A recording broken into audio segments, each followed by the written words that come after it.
नमस्ते बच्चों। आज हम कक्षा 7 की गणित में देखेंगे घातांक और घात। घातांक और घात को एक्सपोनेंट्स एंड पावर भी कहा जाता है। इसके पहले हमने पूर्ण संख्या, प्राकृत संख्या और परिमेय संख्याओं के बारे में जाना। तो ये घातांक और घात के बारे में जानना क्यों जरूरी है, यहाँ पर तुम देख सकते हो। जैसे यहाँ है पृथ्वी का द्रव्यमान। पृथ्वी का द्रव्यमान है 5 के बाद है कोमा 9 7 2, फिर कितना जीरो है देखो 1 2 3 4 5 6 7 8 9 10 11 12 13 14 15 16 17 18 19 20 21। अगर हम इकाई दहाई से बोलेंगे, इकाई दहाई सैकड़ा हजार 10,000 लाख 10 लाख करोड़ 10 करोड़, बहुत मुश्किल हो जाता है बोलने में। लेकिन अगर हम घातांक का प्रयोग करते हैं तो हम इसको लिख सकते हैं 5 9 7 2 इंटू 10 टू दी पावर, यहां पर कितना जीरो था 21, तो हम यहां पर लिखेंगे 21। अब इसको हम आसानी से बोल सकते हैं 5,972 गुना 10 का घात 21। अभी तुम्हें आसान लगा होगा पृथ्वी का द्रव्यमान। अब यहाँ पर दूसरा उदाहरण में 1000 को हम इस तरह से गुणनफल लिखेंगे 10 गुना 10 गुना 10। 10 कितना बार हुआ 1 2 3, तो हम लिखेंगे 10 का घातांक 3। यहाँ पर हम बोलेंगे आधार 10 और घातांक 3 हुआ। ठीक है, आधार कितना है 10, घातांक है 3। हम इसको लिख भी सकते हैं आधार यानी बेस कितना है 10 और घातांक है 3। अब दूसरा प्रश्न में हम जाते हैं 2/3 पूरे का घातांक है 5। इस तरह का सवाल आता है परीक्षा में, कैसे हम हल करेंगे।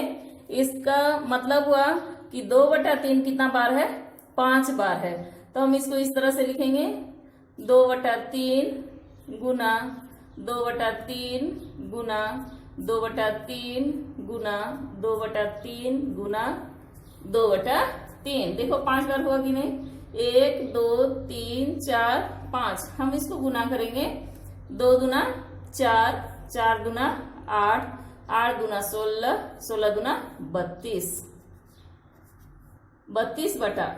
उसी तरह से 3 को गुना करेंगे, 3 तिया 9, 9 तिया 27, 27 तिया 81। अब 81 को 3 से गुना करो, 3 एका 3 और 3 अठे 24, 243। यानी 2/3 घातांक 5 का उत्तर हुआ 32/243। अगला यहाँ पर प्रश्न देख रहे हो, सेम प्रश्न है 2/3, लेकिन यहाँ पर घातांक ऋणात्मक है -5। अगर कोई ऐसी संख्या जिसका घातांक ऋणात्मक हो तो हम क्या करते हैं, अंदर की संख्या को पलट देते हैं। 2/3 है, ये हो जाएगा 3/2 पूरे का घातांक 5। अब हम इसी तरह से इसको लिखेंगे 3 गुना 3 गुना 3 गुना 3 गुना 3 बटा 2 गुना 2 गुना 2 गुना 2 गुना 2। यहाँ पहले ही हम हल कर चुके हैं। 3 को 5 बार गुना किए तो कितना है 243, और 2 को 5 बार गुना किए तो हो गया 32। यानी इसका आंसर हो गया 243/32। इसमें कंफ्यूजन नहीं होना चाहिए। फिर से देखो, घातांक यहाँ पर 5 है, यानी कोई साइन नहीं है, उसका मतलब ये प्लस में है, धनात्मक। तो हम डायरेक्ट लिखेंगे 2/3, 2/3 5 बार लिखे, 2 को 5 बार गुना किए हुआ 32, 3 को 5 बार गुना किए हो गया 243। लेकिन दूसरे क्वेश्चन में यहाँ पर देखो, यहाँ पर घातांक है माइनस में, तो माइनस में घातांक रहेगा तो अंदर की संख्या को क्या करना है, इस तरह से पलट देना। 2/3 घातांक था -5, हम उसको पलट दिए तो हो गया 3/2 घातांक 5। घातांक 5 है, उसका मतलब इसको हम कितना बार लिखेंगे 5 बार लिखेंगे। 3 को 5 बार गुना किए तो हो गया 243, 2 को 5 बार गुना किए हो तो हो गया 32। अगला प्रश्न हमारा जाता है 1024 को आधार 2 की घात के रूप में व्यक्त करें। अब हमको आधार 2 का रूप में इसको व्यक्त करना है तो हम कैसे करेंगे? तो सबसे पहले तो 1024 को गुणनखंड करो इस तरह से 2 से, 1 में नहीं जाएगा तो 2 अंक लो, कितना हो गया 10, 2 पचे 10, 2 एका 2, 2 दूना 4, फिर 2 से 2 दूना 4, 2 पचे 10, 2 छक 12, 2 एका 2, 2 दूना 4, 2 अठे 16, 2 छक 12, 2 चौके 8, 2 तिया 6, 2 दूना 4, 2 एका 2, 2 छक 12, 2 अठे 16, 2 चौके 8 और 2 दूना 4। अब यहां पर हम इसको लिख देंगे 2 कितना बार है देखो, 1 2 3 4 5 6 7 8 9 10, तो हम इसको लिखेंगे 2 का घात 10। समझ में आ गया होगा। यहाँ है आधार 2, घातांक कितना हुआ 10। 10 कहां से आया? हम 1024 का गुणनखंड निकाले 2 से, तो 2 हमारा 10 बार हुआ तो हम लिखे 2 का घात 10। अगला प्रश्न है हमारा 3 का घात 3 गुना 3 का घात 4 का मान ज्ञात करें। यहाँ पर दोनों संख्या में देखो आधार कितना है? 3 है। अगर समान आधार रहेगा तो घातांक को हम क्या करेंगे? जोड़ देंगे। यहाँ घातांक को हम जोड़ेंगे, आधार है 3, घातांक हमारे 1 में है 3, और यहाँ पर देखो कितना है 4, 3 और 4 7, 3 का पावर 7। स्पष्ट है। आधार अगर समान रहेगा तो घातांक को हम क्या करेंगे? जोड़ देंगे। किस केस में? गुना के केस में, जब हमको गुणनफल निकालना रहेगा तब।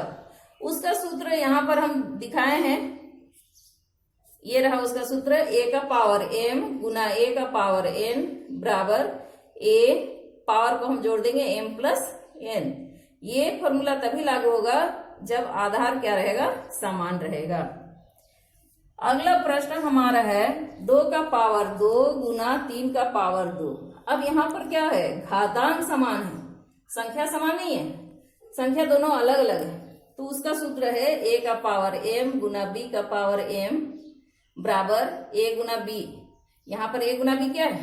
2 गुना 3 और पावर था 2, 2 तिया 6, 6 का पावर 2 मतलब 6 गुना 6, 6 छक 36।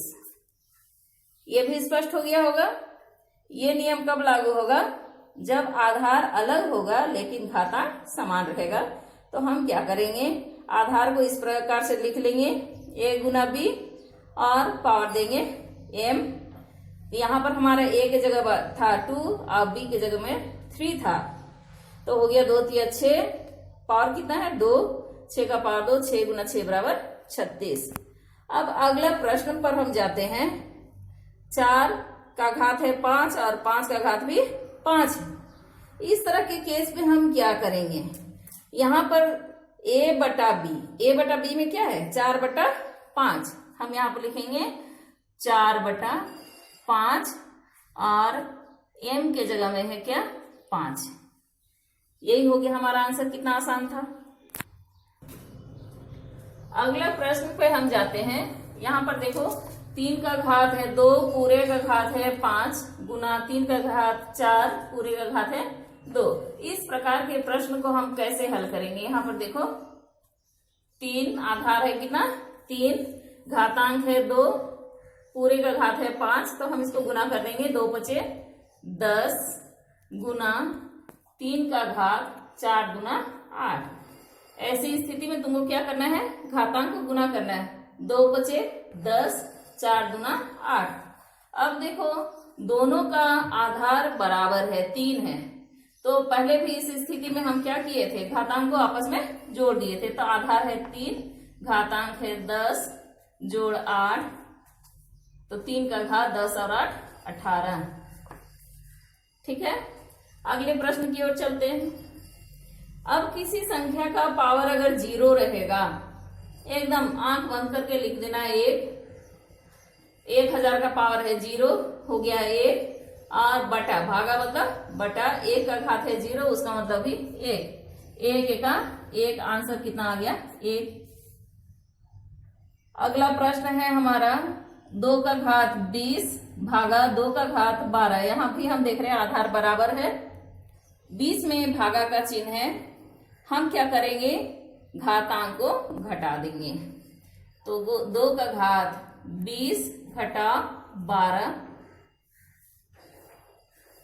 ब्रैकेट डाल देंगे गुना 2 का घात 3। अब 2 का घात 20 में 12 घटाएंगे कितना आएगा 8 गुना 2 का घात 3। यहां पर देखा कि भागा का साइन है तो हम क्या किए घातांक को आपस में घटा दिए, तो हमारा आगे 2 का घात 8। अब यहाँ हम देख रहे हैं आधार दोनों का सेम है 2 है, लेकिन गुना करना है तो हम क्या करेंगे घातांक को आपस में जोड़ देंगे। 2 का घात 8 जोड़ 3 बराबर 2 का घात 11। एक बार फिर से देखते हैं, अगर आधार समान रहेगा और भागा का साइन रहेगा तो हम क्या करेंगे घातांक को आपस में घटा देंगे, ठीक है। और अगर आधार समान है और गुना का साइन है तो घातांक को हम क्या करेंगे आपस में जोड़ देंगे।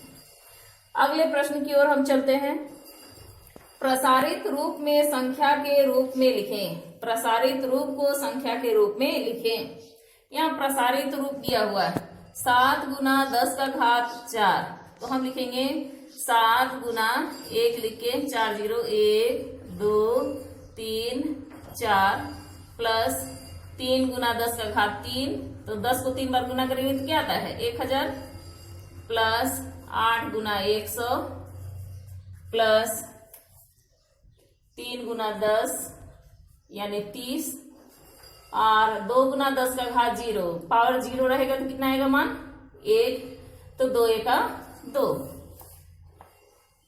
हम लिखते जाएंगे। यहां हो गया 7 एका 7 1 2 3 4, 1000 से 3 को गुना के 3 एका 3 3 0 लगा दो प्लस 8 को 100 से गुना करना है तो कितना हो जाएगा 800 जोड़ 30 जोड़ 2। हम इकाई अंक को जोड़ेंगे, देखो इकाई अंक में सिर्फ यहाँ पर 2 है बाकी में 0 है तो हो जाएगा 2। दहाई अंक में है 3 तो हम लिखेंगे 3, सैकड़ा में है 8, हजार में है 3 और 10,000 में है 7। कितना आ गया हमारा इकाई दहाई सैकड़ा हजार 10,000, तो हो गया 73,832। तो ये अगर प्रसारित रूप में इस तरह से दिया हुआ है तो हम संख्या को इस तरह से लिखेंगे। आगे है प्रसारित रूप में लिखें, ठीक इसी का उल्टा है, तो इसको हम कैसे हल करेंगे। कोई संख्या हमको दिया हुआ है प्रसारित रूप में लिखना है, तो सबसे पहले जो संख्या है उसको हम लिखेंगे 1 गुना 10 का घात 1 के बाद कितना संख्या है देखो 1 के बाद 1 2 3 4 0 डाल दो यहाँ पर 10 का घात 4 प्लस यहाँ दूसरा संख्या क्या है 7 गुना 10 का घात 3। घातांक में 1 1 घटते जाता है, कैसे घटा है वहां पर देखो 1 के बाद में 4 संख्या था तो हुआ 4, 7 के बाद 3 संख्या तो हुआ 3। अब 8 आया, 8 के बाद कितना संख्या है 2 0 0 के बाद कोई संख्या नहीं है, एक संख्या है 10 का घात 1 प्लस 3 गुना 10 का घात 0। इसको और हम लिख सकते हैं 1 गुना 10 का घात 4 यानी 4 0 डाल देंगे प्लस 7,000 प्लस 800 गुना कोई भी संख्या को 0 से गुना करते हैं तो हमेशा याद रखना 0 आएगा और यहाँ पर हो गया 3। ये हुआ हमारा प्रसारित रूप। अगला प्रश्न हम देखते हैं जो काफी इंपॉर्टेंट है, वो है मानक रूप में व्यक्त करें। यहाँ पर है 7,867.9, इसको हमको मानक रूप में व्यक्त करना है। तो मानक रूप में व्यक्त करने के लिए हम क्या करेंगे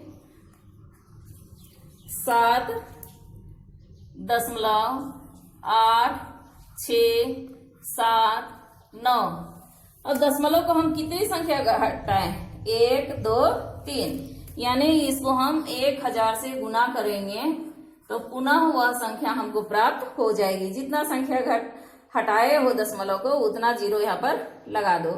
तो अब हम इसको लिखेंगे 7.867 गुना 10⁻3। यही हुआ इसका मानक रूप। फिर से देखो 7867.9 हमको मानक रूप में लिखना था, तो दशमलव को हम 3 स्थान यहाँ पर खिसका दिए हैं। 3 स्थान खिसकाए तो हम इसको कितना से गुना किए? 1000 से। 1000 से का घातांक हुआ 10⁻3, यानी पहले भी हम गुणनखंड किए थे 1000 को, तो 10 गुना 10 गुना 10 आया था, यानी 10⁻3। अगला संख्या हमारा देखो, इस तरह के संख्याओं को मानक रूप में व्यक्त करना बहुत ही आसान है। तुम डायरेक्ट जो संख्या है उसको लिख दो। यहाँ पर है 6, हम लिख देंगे 6 गुना 10। अब जीरो को काउंट करो, कितना जीरो है? 1 2 3 4 5 6 7 8 9, हम लिखेंगे 10⁻9, यानी इसका मानक रूप क्या हो गया? 6 गुना 10⁻9। तो ये आज का हमारा जो कॉन्सेप्ट था, जितना हमको समझना था घातांक और घात के बारे में, वो प्रश्न पूरा होता है। अगले वीडियो में अगले कॉन्सेप्ट के साथ फिर हम आपके समक्ष प्रस्तुत होंगे। तब तक के लिए धन्यवाद।